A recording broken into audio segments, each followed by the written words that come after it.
Okay, keep that guy far away from me. So, I wonder if Drake hates Nintendo as much as I do.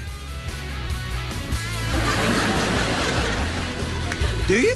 Totally. Hello everyone, welcome to another disappointment video regarding Nintendo and Smash. Honestly, who else hates Nintendo as much as I do, who sells 2D games for $60 to $80? That's just absurd. Regardless, last time in my videos we talked about these characters. Now, let's continue where we left off and continue this video. So when Min was presented in Smash, my first impressions were pretty neutral. I obviously was able to recognize the characters because my roommate at the time had the game, and honestly 4 matches in, I got bored really fast, and that's a little bit disappointing because honestly I felt that Nintendo kind of put in the minimal effort into releasing a new character for so long from their own franchise. It took this long to release this character, but otherwise, you know, I approve of it. I thought they'll include everyone, but they didn't, kind of like what they did with Splatoon characters, because basically everyone has the same sort of mechanism and power-ups and stuff. But it would be nice to at least have a little bit more characters, maybe like in the female range, like Pop and Twin. That would have been nice. Regardless, I approve. Moving on to Steve, it was definitely a unexpected, unforeseen event for sure. I stood there thinking, this could have been anyone, but you know what? I welcome Steve. You know, it's one of the played games out there in the world right now. That got me thinking, like, who else? That got me thinking, what other game is also out there that everyone pretty much knows? And I said to myself, Monopoly. Could you imagine Mr. Monopoly or Mrs. Monopoly in the game? That would have been so fun and very interesting as well. I guess I'm not sure how it'll work out due to the whole chance and community card mechanism, but it could be similar to what's Mr. Game & Watch's lucky hits with his down B and such with the hammer. Maybe that it could work in that favor, or maybe a whole different game technique or game dynamic. It would have been cool to see. I don't know. I know it's a very far-fetched idea out there, but we got our imagination. Moving on, after introducing Steve, I felt that Nintendo was kind of trolling us. I didn't see what direction they were going, so it was definitely unpredictable. But then the man, the myth, the legend himself came out, Sephiroth, and I was a bit confused and puzzled because, wow, okay, they combine PlayStation and Nintendo now, which is great. But then when you get to the gameplay, just like, okay, this guy is so laggy and so slow. You can't really do much of anything. You could get a couple hits in there, but I don't know. I guess that character's just not for me. He's way too slow for my liking. But I guess that would make him way too overpowered. But if it was me, I would have chosen another character, perhaps more monkeys into the game, more apes, who knows? Probably, you know, Spin Monkey. I don't know, these guys are cute, they're funny, they could be powerful characters as well, and who knows what they could have done. Again, they could have used their imagination. Who knows what they could have done here. But don't get me wrong, Sephiroth is a cool character. I approve of him actually, and it's cool to see Cloud and Sephiroth and Sora all in the same game again, I suppose. That's like how it was in Kingdom Hearts. So then Nintendo decided to release these new characters. I believe their names are Pyra and Mithra. And to be honest, I'm a bit 50-50 on here. I like the dual aspect. I like the movesets and everything, but I don't think the characters actually resonated with me here. I think they were missing something. I think Nintendo was definitely missing something because all the waiting, all the hype, and we got this? Are you serious? But it is what it is. There's not much to say, to be honest. I think they could have chosen someone else, possibly. I think at this point, this is where they could have actually released Sora and Roxas here, or some form of Kingdom Hearts character in this slot. But no, let's take it a bit further. They could have chosen anyone from this image right here, even Cookie Mama, but they didn't. Cookie Mama was the shite, alright? How could they not include Cookie Mama? But take it even a bit more further with mobile games. They could have go down the Angry Birds route. How cool would that have been? Angry Birds is like a decade old at this point. They could have introduced Angry Birds into this game fairly easy. I don't know how it would work, but they could have made it work somehow. Or if not Angry Birds, maybe Flappy Bird. Do y'all remember that shit? Do y'all remember that? Flappy Bird? Oh, that would have been sick. Or if you want to be more modern, we can use another bird. How about the Entitled Goose? If they include that violent and malicious goose in the game, that would have been fun.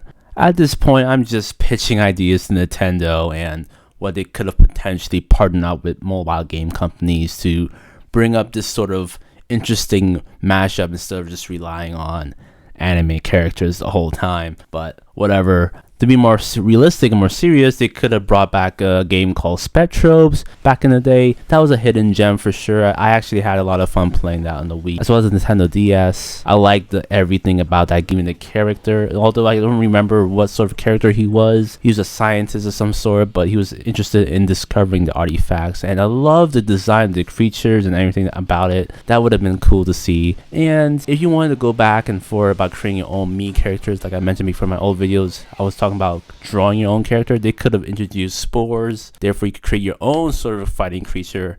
That would have been cool to see as well. But yeah, it's a far-fetched idea. It's probably true in another parallel universe. But I do approve of Pyra and Mithra. But let's just move on with Kazuya. Once again, I don't have much to say. I'm not actually mad about this. I actually do approve of this character as well. I like his presence. I like his demeanor and everything about him actually, and all his movesets. I just wish if Nintendo had more slots to put in more characters, they could have went and installed someone from this era, Lady Dimitris or Lady Damaris, whatever her name is, from Resident Evil.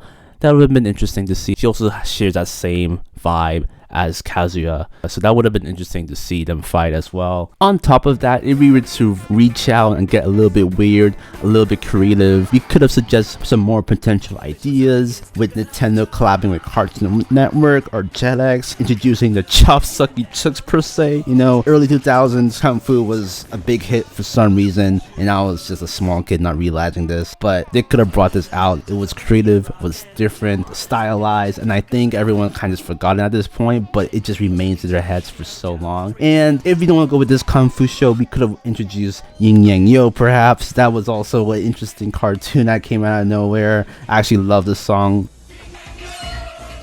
Actually like the idea that they had. Or if not that, Kung Fu, so you could have like cartoon collab with Nickelodeon perhaps. I think it's from Nickelodeon. I don't know. I know Nickelodeon already released their own Smash game, but they could have collabed all together and introduced something more creative and new out of nowhere, and the money would just be like banging. Everyone would just buy that. I bet everyone would just be buying all those characters. Or if you don't want to do that route, you can still stick with Cartoon Network or Jetix and just introduce Cody Yoko perhaps. I know it's a weird thing introduced, but they all have their unique fighting styles, their unique abilities that could have brought something new to Smash. Or we could just all mod it out. I don't know at this point. I'm just losing my mind here. But let's move on to our last character. Sora, the Explorer, Sora. Anyone who has seen my past two videos know where I stand with Sora. He's a great addition. I just wish they could have done more. But what could have been better? Waluigi!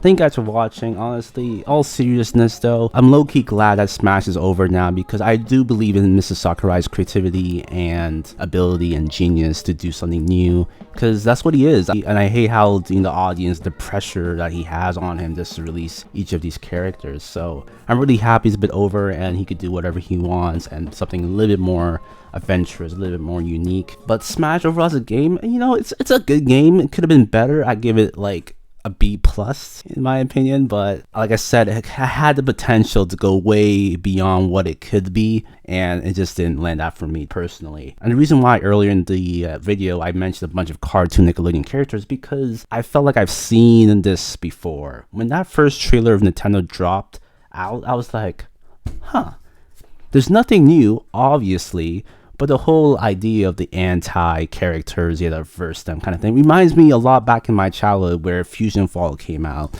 And fusionfall, I don't know if anyone remembers that. It was early 2000 days where it was my first online RPG game, to be honest. Halo and fusionfall were my first two like online games. And basically it was like Smash. Literally, you took all of these cartoon characters, you kind of put them through puberty, and you have all these special abilities in which they're able to, I suppose, go against themselves and recollect their nanos or whatever it's called, basically chibi versions of themselves. But if you were to compare these two trailers, they're quite similar in every way, and it's just slightly disappointing that, oh, Cartoon Network and Nintendo could have made the best collab, the best crossover game of all history. And it's unfortunate that fusionfall had to close down last year apparently. And for me, I haven't really played the game since the early 2000s, so like, whoa, I didn't know it was still going.